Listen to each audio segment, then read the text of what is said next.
میری آقا رسول اللہ رسول اللہ۔ السلام علیکم۔ ہجرت کے بعد جو لوگ مکہ میں مسلمان ہوئے وہ کفار کے ہاتھوں سے بڑی بڑی مصیبتیں برداشت کی ہیں۔ ان لوگوں نے ان کو زنجیروں میں باندھ کر کفار کوڑے مارتے تھے، لیکن جب بھی ان میں سے کوئی شخص موقع پاتا تو چھپ کر مدینے آ جاتا۔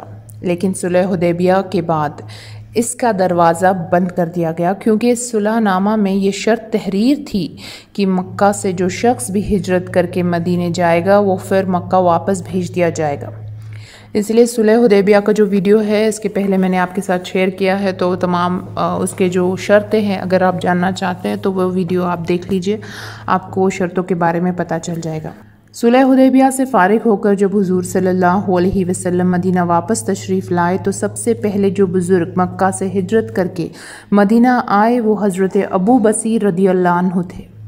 کفار مکہ نے فوراً ہی 2 آدمیوں کو مدینہ بھیجا کہ ہمارا آدمی واپس کر دیجیے۔ حضور صلی اللہ علیہ وسلم نے جب حضرت ابو بصیر رضی اللہ عنہ سے فرمایا کہ تم مکے چلے جاؤ، تم جانتے ہو کہ ہم نے کفار قریش سے معاہدہ کر لیا ہے اور ہمارے دین میں عہد شکنی اور غداری جائز نہیں ہے، تو حضرت ابو بصیر رضی اللہ عنہ نے عرض کیا کہ یا رسول اللہ صلی اللہ علیہ وسلم، کیا آپ مجھ کو کافروں کے حوالے فرمائیں گے تاکہ وہ مجھ کو کفر پر مجبور کرے؟ تو آپ صلی اللہ علیہ وسلم نے ارشاد فرمایا کہ تم جاؤ، خدا تمہاری رہائی کا کوئی سبب بنا دے گا۔ آخر مجبور ہو کر حضرت ابو بصیر رضی اللہ عنہ دونوں کافروں کی حراست میں مکہ واپس ہو گئے۔ لیکن جب مقام ذوالحلیفہ میں پہنچے تو سب کھانے کے لیے بیٹھے اور باتیں کرنے لگے۔ حضرت ابو بصیر رضی اللہ عنہ نے ایک کافر سے کہا کہ تمہاری تلوار بہت اچھی معلوم ہوتی ہے۔ اس نے خوش ہو کر نیام سے تلوار نکال کر دکھائی اور کہا کہ بہت ہی عمدہ تلوار ہے اور میں نے 12 لڑائیوں میں اس کا تجربہ کیا ہے۔ حضرت ابو بصیر رضی اللہ عنہ نے کہا کہ ذرا میرے ہاتھ میں تو دو، میں بھی دیکھوں کہ کیسی تلوار ہے۔ اس نے ان کے ہاتھ میں تلوار دے دی۔ انہوں نے تلوار ہاتھ میں لے کر اس زور سے تلوار ماری کہ کافر کی گردن کٹ گئی اور اس کا سر دور جا گرا۔ اس کے ساتھی نے جب یہ منظر دیکھا تو وہ بھاگا اور دوڑتے ہوئے مدینہ پہنچا اور مسجد نبوی میں گھس گیا۔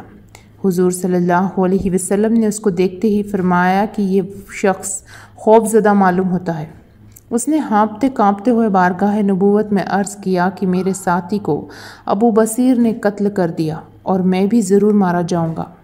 اتنے میں حضرت ابو بصیر رضی اللہ عنہ بھی ننگی تلوار ہاتھ میں لیے ہوئے آ پہنچے اور عرض کیا کہ یا رسول اللہ صلی اللہ علیہ وسلم، اللہ تعالیٰ نے آپ کی ذمہ داری پوری کر دی، کیونکہ صلح نامہ کی شرط کے بموجب آپ نے تو مجھ کو واپس کر دیا۔ اب یہ اللہ تعالیٰ کی مہربانی ہے کہ اس نے مجھ کو ان کافروں سے نجات دے دی۔ حضور صلی اللہ علیہ وسلم کو اس واقعے سے بڑا رنج پہنچا اور آپ صلی اللہ علیہ وسلم نے خفا ہو کر فرمایا کہ یہ تو لڑائی بھڑکا دے گا، کاش اس کے ساتھ کوئی آدمی ہوتا جو اس کو روکتا۔ حضرت ابو بصیر رضی اللہ عنہ اس جملے سے سمجھ گئے کہ میں پھر کافروں کی طرف لوٹا دیا جاؤں گا، اس لیے وہ وہاں سے چپکے سے کھسک گئے اور ساحل سمندر کے قریب مقام ایس میں جا کر ٹھہرے۔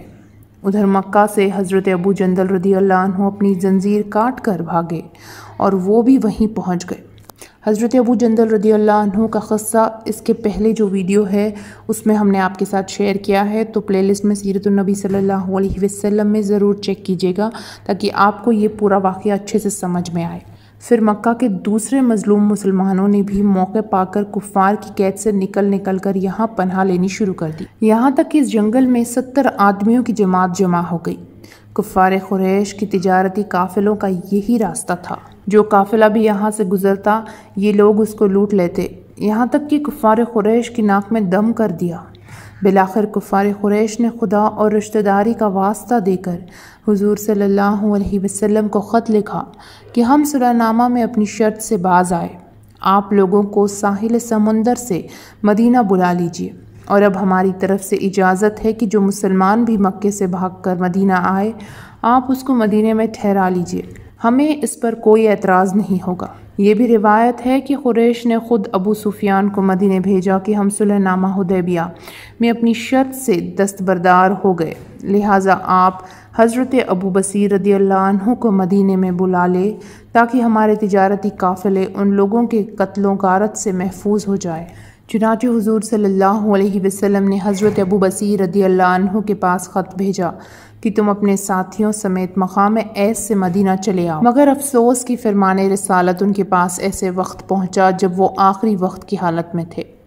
مقدس خط کو انہوں نے اپنے ہاتھ میں لے کر سر اور آنکھوں پر رکھا اور ان کی روح پرواز کر گئی۔ حضرت ابو جندل رضی اللہ عنہ نے اپنے ساتھیوں کے ساتھ مل جل کر ان کی تجہیز و تکفین کا انتظام کیا اور دفن کے بعد ان کی قبر شریف کے پاس یادگار کے لیے ایک مسجد بنا دی۔ پھر فرمان رسول صلی اللہ علیہ وسلم کے بموجب یہ سب لوگ وہاں سے آ کر مدینے میں آباد ہو گئے۔